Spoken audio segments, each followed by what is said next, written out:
শুনতে পাচ্ছেন একটাই শব্দ, সিলেট সিলেট সিলেট। উদযাপন চলছে, একটা ম্যাচ জয়ের এমন উদযাপন, মনে হচ্ছে যে বিপিএল এর ট্রফিটা সিলেট জিতে গেছে।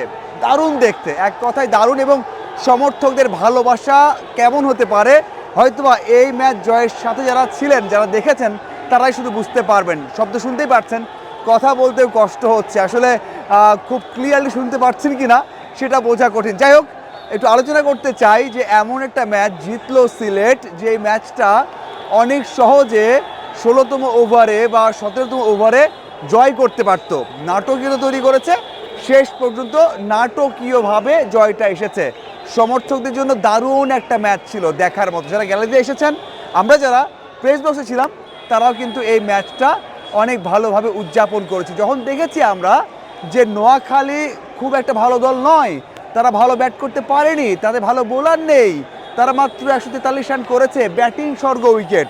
এখানে 150-160 রান চেস করা খুবই ইজি। যখন ডিউ ফ্যাক্টর কাজ করছে তখন এই রানটা আপনি 15 ওভার 16 ওভারই চেস করতে পারবেন। যখন ইমন আউট হলেন সেই সময়টাতে 26 বলে 27 রান দরকার, হাতে 6টা উইকেট। হাতে 6টা উইকেট, 26 বলে 27, ব্যাটিং ফ্রেন্ডলি উইকেট। অপোনেন্টের বোলিং লাইন আপ ভালো নয়, আপনি কি আশা করতে পারেন? ওই সময়টা গ্যালারি থেকে অনেক বেশি উৎকণ্ঠা দেখা যাচ্ছিল। আমরা প্রেস বক্সে ছিলাম, যারা সিলেটি সাংবাদিকরা রয়েছেন তারাও কিন্তু অনেক বেশি টেনশনে ছিলেন, জিততে পারবে কি পারবে না।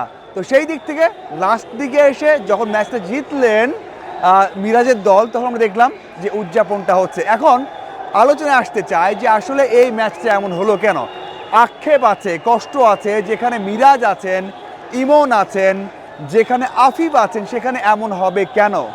কেন এমনটা হবে? তারা খুব সুন্দর করে ম্যাচটা ফিনিশ করতে পারতেন। যখন ইমন আউট হলেন, আফিফ এবং মিরাজ রয়েছেন, মিরাজ ব্যাটিংয়ে সেট হয়ে গেছেন।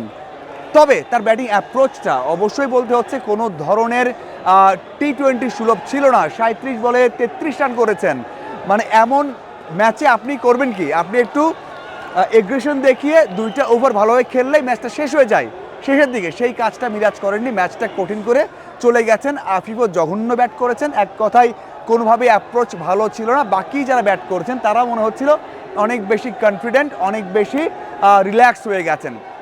সেটারই ফল দেখা গেছে। এবং রানা হ্যাটট্রিক করেছেন, 3টা উইকেট নেওয়ার পর ম্যাচটা পুরো চেঞ্জ হয়ে গেছে। লাস্ট ওভারে 13 রান দরকার, তখন তো মনে হয়েছে যে 2 উইকেট নিয়ে এই ম্যাচটা জিততে পারবে না। তবে সাব্বির হোসেন সর্বোচ্চ চেষ্টা করেছেন সিলেটকে জেতাতে। নো বল দিয়েছেন, হোয়াইট বল দিয়েছেন, বাজে বল করেছেন, এক কথায় সর্বোচ্চ চেষ্টা করে সিলেটকে জিতিয়েছেন। আমি বলবো না যে এই ম্যাচ সিলেট তাদের যোগ্যতা দিয়ে জিতেছে। ইমন যখন 60 রান করলেন, তার স্ট্রাইক রেট সবার থেকে ভালো, তখন এই ম্যাচটা জয় করা উচিত ছিল খুবই সহজে। কিন্তু এরপর ব্যাটিং অ্যাপ্রোচ যাদের দেখলাম, পুরোটাই এক কথায় হতাশাজনক।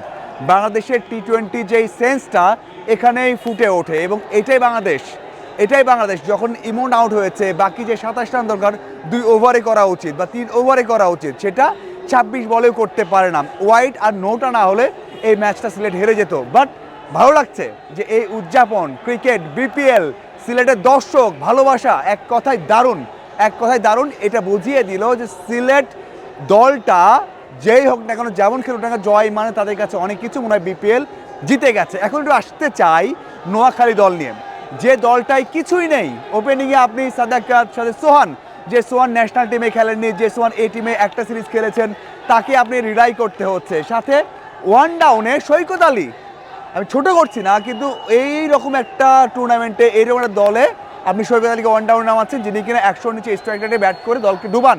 সাথে হচ্ছে 9 থেকে 10 রানের মধ্যে 3 থেকে 4টা উইকেট আপনারা হারিয়ে ফেলেন। এরপর যে ব্যাটাররা আছেন, অঙ্কন এবং জাকের যে পার্টনারশিপ করেছেন, একেবারে কাজে লাগেনি। এই দলটা যদি আপনি দেখেন, প্রথম থেকে শেষ পর্যন্ত 3 জন ছাড়া, অঙ্কন, জাকের, হাসান মাহমুদ ছাড়া আপনি কোনোভাবেই বড় ম্যাচ জয়ের জন্য কাউকেই রাখতে পারবেন না হিসেবে। হ্যাঁ, জাহির ভালো বল করেছেন, রানা ভালো বল করেছেন, রেজাল্ট ভালো বল করেছেন, তার থেকে বেশি আমি দোষ দিব সিলেট ব্যাটারদের। তাদের অ্যাপ্রোচ এবং তাদের গেম সেন্সের কারণে এই ম্যাচটা ক্লোজ হয়েছে, না হলে কোনোভাবেই নোয়াখালী কম্পিট করতে পারতো না। এখন বিষয় হচ্ছে নোয়াখালীর আরও একটা ম্যাচ আছে এই মাঠেই, সেটা রাজশাহীর বিপক্ষে। সেই ম্যাচকে জিততে পারবে, যদি না পারে তাহলে তাদের কি হবে? আমরা জানতে পেরেছি সৌম্য এবং মোহাম্মদ নাবি যোগ দিবেন চট্টগ্রামে। তার আগে কি হবে, 3টে ম্যাচ যদি হেরে যায় এইভাবে তাহলে তো 10 ম্যাচের মধ্যে 3টা হার, ওখানে একটা বা 2টা ম্যাচ হারলে একেবারে ছিটকে যাবে। মানে চট্টগ্রামে যাওয়ার আগেই এই দলটা শেষ হয়ে যাচ্ছে। এবং যেটা জানা গেছে যদি নাবি এবং সৌম্য আসে তখন দলটা ব্যালেন্স হবে, কিন্তু তারা যোগ দেওয়ার কথা রয়েছে চট্টগ্রাম পর্বের শুরু থেকে, মানে 4 নম্বর ম্যাচ থেকে। তো অপেক্ষা করতে হবে যে ওই দলটাতে সৌম্য এবং নাবি যোগ দিলে কেমন হয়। তবে আপাতত নোয়াখালী দলকে নিয়ে বলতে হয় যে এই দলটা যখন চট্টগ্রাম বিপক্ষে হেরে গেল বড় ব্যবধানে, তখনই বোঝা গেছে যে এই দলটা 6 দলের মধ্যে 6 নম্বর। এই দলের কাছে ভালো কিছু আশা করা যায় না। তবে যেভাবে সিলেট জয় পেয়েছে তারপরেও যে উদযাপনটা হচ্ছে এটা প্রমাণ করে বিপিএল নিয়ে এবং সিলেট দলকে নিয়ে কতটা প্যাশনেট, কতটা ভালোবাসা এই সমর্থকদের, এবং এই সমর্থকদের জন্যই ক্রিকেটটা অনেক বেশি সুন্দর। আপনাদের কি মনে হয় এই ম্যাচ এবং এই দুই দলকে নিয়ে অবশ্যই জানাবেন। ধন্যবাদ সবাইকে।